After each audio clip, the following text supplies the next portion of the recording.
भारत के सभी प्रधानमंत्री, अभी तक निर्वाचित प्रधानमंत्रियों की सूची। भारत का प्रधानमंत्री केंद्र में सत्तारूढ़ सरकार का प्रमुख होता है। सभी प्रभावी कार्यकारी शक्ति प्रधानमंत्री की अध्यक्षता वाली मंत्रिपरिषद के पास रहती है।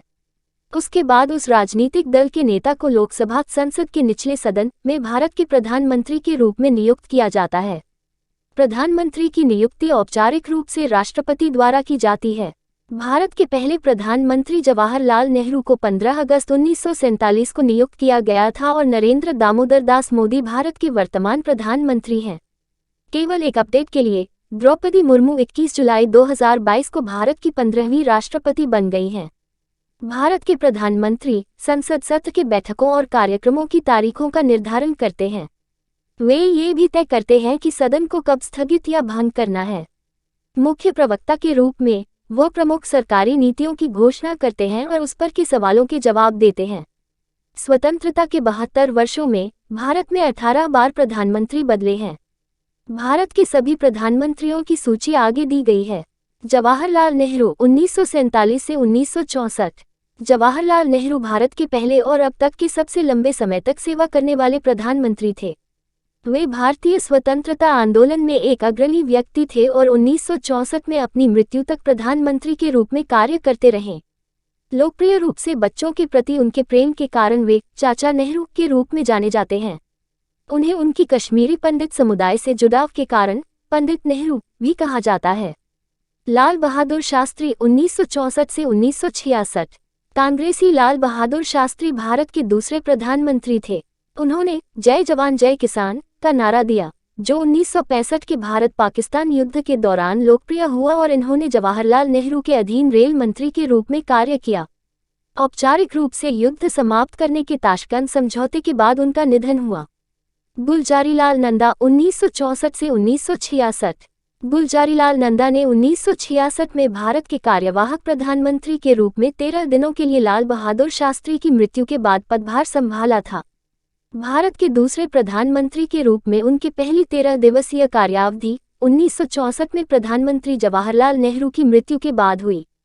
इंदिरा गांधी 1966 से 1977, 1980 से 1984।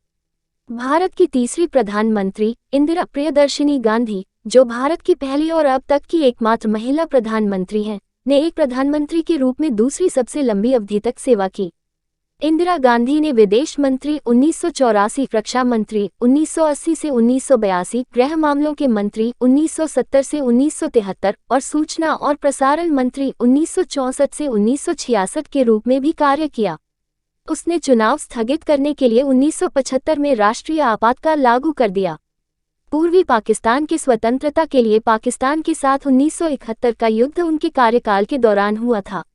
ऑपरेशन ब्लू स्टार के बाद 1986 में अपने ही अंगरक्षक द्वारा उसकी हत्या कर दी गई थी।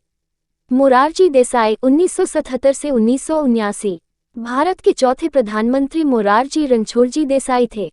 वह 1952 से 1956 तक बॉम्बे राज्य के मुख्यमंत्री थे, जिसका विभाजन महाराष्ट्र और गुजरात में हुआ था। उन्होंने जनता पार्टी द्वारा गठित सरकार का नेतृत्व किया। वे भारत और पाकिस्तान दोनों से सर्वोच्च नागरिक पुरस्कार भारत रत्न और निशान-ए-पाकिस्तान पाने वाले एकमात्र भारतीय हैं। चौधरी चरण सिंह 1979 से 1980। चौधरी चरण सिंह भारत के 5वें प्रधानमंत्री थे। उत्तर प्रदेश में एक किसान परिवार में जन्मे चरण सिंह किसानों के अधिकारों के हिमायती थे। लोकसभा में बहुमत साबित करने से पहले इंदिरा गांधी ने चरण सिंह की सरकार को समर्थन वापस ले लिया और सत्ता में सिर्फ 23 दिनों के बाद उन्होंने इस्तीफा दे दिया। भारत की कृषि संबंधी चिंताओं में उनके योगदान के कारण नई दिल्ली में इनके स्मारक का नाम किसान घाट है। राजीव गांधी 1984 से 1989। भारत के छठे प्रधानमंत्री राजीव गांधी ने 1984 से 1989 तक सेवा की। उन्होंने सिख दंगों के बाद 1984 में इंदिरा गांधी की हत्या के दिन पदभार ग्रहण किया और 40 वर्ष की आयु में भारत के सबसे युवा पीएम थे। उन्होंने इंडियन एयरलाइंस के पायलट के रूप में काम किया। 1985 से 1991 तक वे कांग्रेस पार्टी के अध्यक्ष रहे। वीपी सिंह 1989 से 1990। वीपी सिंह भारत के 7वें प्रधानमंत्री थे। वीपी सिंह उत्तर प्रदेश के 12वें मुख्यमंत्री थे। 1984 से 1987 तक वह वित्त मंत्री थे और 1989-90 तक पीएम राजीव गांधी के अधीन रक्षा मंत्री थे, जब बोफोर्स घोटाला सामने आया था। सरकारी पदों, शैक्षणिक संस्थानों में आरक्षण के लिए मंडल आयोग की रिपोर्ट उनके कार्यकाल में लागू की गई थी। चंद्रशेखर 1990 से 1991। 8वें भारतीय प्रधानमंत्री चंद्रशेखर ने चुनाव प्रक्रिया न कराने के लिए कांग्रेस के समर्थन से जनता दल के एक वोट के अल्पमत के समय सरकार का नेतृत्व किया। कम से कम पार्टी के सांसदों के साथ उनकी सरकार को लेम डक माना जाता था। 1991 के आर्थिक संकट और राजीव गांधी की हत्या उनके कार्यकाल के दौरान की दो प्रमुख घटनाएं थीं। पीवी नरसिम्हा राव 1991 से 1996। 10वें प्रधानमंत्री पामुलापर्थी वेंकट नरसिम्हा राव दक्षिणी भारत से आने वाले पहले पीएम थे। नरसिम्हा राव ने 1993-96 तक रक्षा मंत्री और 1992 से 1994 तक विदेश मंत्री के रूप में कार्य किया। वह 1986 में राजीव गांधी के अधीन गृह मंत्री भी रहे। नरसिम्हा राव आंध्र प्रदेश के चौथे मुख्यमंत्री भी थे। 1991 के आर्थिक सुधारों को पीएम के रूप में उनके कार्यकाल में लाया गया। H.D. देवेगौड़ा 1996 से 1997। 11वें भारतीय पीएम हरदनहल्ली देवेगौड़ा देवेगौड़ा ने 1994 से 1996 तक कर्नाटक के मुख्यमंत्री का पद संभाला था। देवेगौड़ा को प्रधानमंत्री चुना गया था जब किसी भी पार्टी ने सरकार बनाने के लिए पर्याप्त सीटें नहीं जीती थीं और संयुक्त मोर्चा ने कांग्रेस के समर्थन से सरकार बनाई थी। जनता दल सेकुलर के राष्ट्रीय अध्यक्ष देवेगौड़ा प्रधानमंत्री के रूप में अपने कार्यकाल के बाद 14वीं, 15वीं और 16वीं लोकसभा के सदस्य थे। इंद्र कुमार गुजराल 1997 से 1998। भारत के 12वें प्रधानमंत्री आई के गुजराल गांधी जी नेतृत्व वाले भारत छोड़ो आंदोलन में भाग लिए थे। विदेश मंत्री के रूप में उन्हें भारत की विदेश नीति को अपने निकटवर्ती पड़ोसी, विशेष रूप से पाकिस्तान के साथ मार्गदर्शन करने के लिए 5 सिद्धांतों का एक सेट गुजराल सिद्धांत के लिए याद किया जाता है। वे राज्यसभा और लोकसभा दोनों के सदस्य थे। अटल बिहारी वाजपेयी 1996, 1998 से 1999, 1999 से 2004। अटल बिहारी वाजपेयी ने भारत के प्रधानमंत्री के रूप में 3 कार्यकाल में सेवा दी है। वह पहली बार भारत के 10वें प्रधानमंत्री के रूप में चुने गए और केवल 13 दिनों की अवधि के लिए सेवा की। एक लोकप्रिय प्रधानमंत्री अटल बिहारी वाजपेयी को 2014 में सर्वोच्च नागरिक पुरस्कार भारत रत्न से सम्मानित किया गया था। उन्होंने जय जवान, जय किशन, जय विज्ञान का नारा दिया।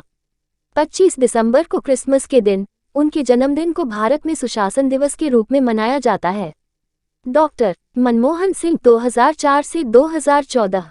डॉक्टर मनमोहन सिंह भारत के 13वें प्रधानमंत्री थे। उन्होंने प्रधानमंत्री के रूप में 2 कार्यकाल पूरे किए और 2 बार यूपीए सरकारों का नेतृत्व किया। राज्यसभा के एक सदस्य के रूप में मनमोहन सिंह 1998 से 2004 तक उच्च सदन के नेता थे। वह वर्तमान में अपने 6ठे राज्यसभा कार्यकाल की सेवा कर रहे हैं।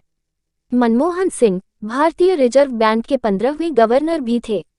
नरेंद्र दामोदर दास मोदी 2014 से वर्तमान में भारत के प्रधानमंत्री के रूप में नरेंद्र मोदी सरकार के प्रमुख के रूप में चुने गए हैं। वह निचले सदन लोकसभा के नेता हैं और मंत्रिपरिषद के प्रमुख भी हैं। प्रधानमंत्री नरेंद्र मोदी भारत के 14वें प्रधानमंत्री हैं। वे अपने दूसरे कार्यकाल में सेवारत हैं। पीएम मोदी पहली बार 2014 में 16वीं लोकसभा के लिए चुने गए। भारत के प्रधानमंत्री पात्रता मापदंड।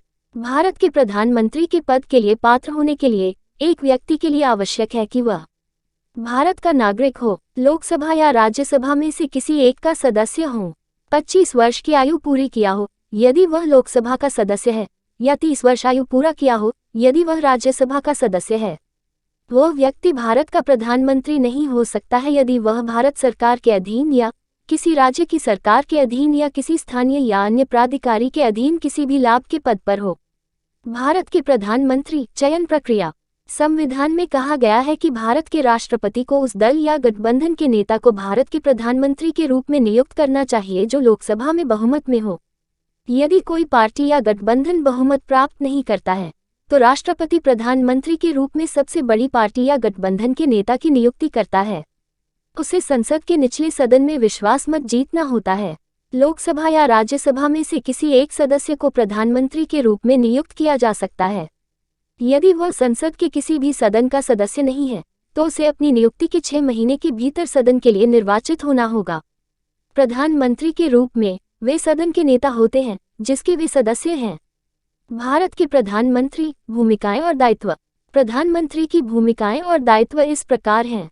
राष्ट्रपति और मंत्रिपरिषद के बीच की कड़ी के रूप में विभागों का आवंटन करना, मंत्रालयों का प्रभार, कैबिनेट के नेता, संसद और मंत्रिमंडल के बीच की कड़ी के रूप में आधिकारिक प्रतिनिधि। प्रधानमंत्री किसी भी सदस्य को इस्तीफा देने के लिए कह सकता है या किसी मंत्री को हटाने के लिए राष्ट्रपति से सिफारिश कर सकता है। भारत के प्रधानमंत्री वेतनमान। भारत के संविधान के अनुच्छेद 75 के अनुसार प्रधानमंत्री का वेतन संसद द्वारा तय किया जाता है और समय समय पर संशोधित किया जाता है। 31 जुलाई 2012 को भारत के प्रधानमंत्री का मासिक वेतन और भत्ता 1,60,000 रुपये थे। भारत के पूर्व प्रधानमंत्रियों को दी जाती है जीवन भर के लिए मुफ्त आवास, चिकित्सा सुविधाएं, 14 सचिवीय कर्मचारी, कार्यालय के खर्च के साथ वास्तविक खर्च, 6 घरेलू एग्जीक्यूटिव श्रेणी के फ्लाइट टिकट और अनेक सुविधाएं। पहले 5 वर्षों के लिए मुफ्त ट्रेन यात्रा, 1 वर्ष के लिए एसपीजी सुरक्षा, 5 साल बाद एक निजी सहायक और चपरासी, मुफ्त हवाई और रेल टिकट और 6,000 रु। कार्यालय खर्च के लिए भारत के प्रधानमंत्री कार्यकाल और सेवानिवृत्ति का समय। प्रधानमंत्री का निश्चित कार्यकाल नहीं होता है। प्रधानमंत्री का पूरा कार्यकाल 5 साल का होता है, जो लोकसभा के साथ जुड़ा होता है। हालांकि ये जल्द ही समाप्त हो सकता है यदि वह निचले सदन में विश्वास मत खो देता है। प्रधानमंत्री राष्ट्रपति को पत्र लिखकर भी इस्तीफा दे सकते हैं। प्रधानमंत्री बनने के लिए कोई टर्म की सीमा नहीं है। कोई आधिकारिक सेवानिवृत्ति की आयु भी नहीं है।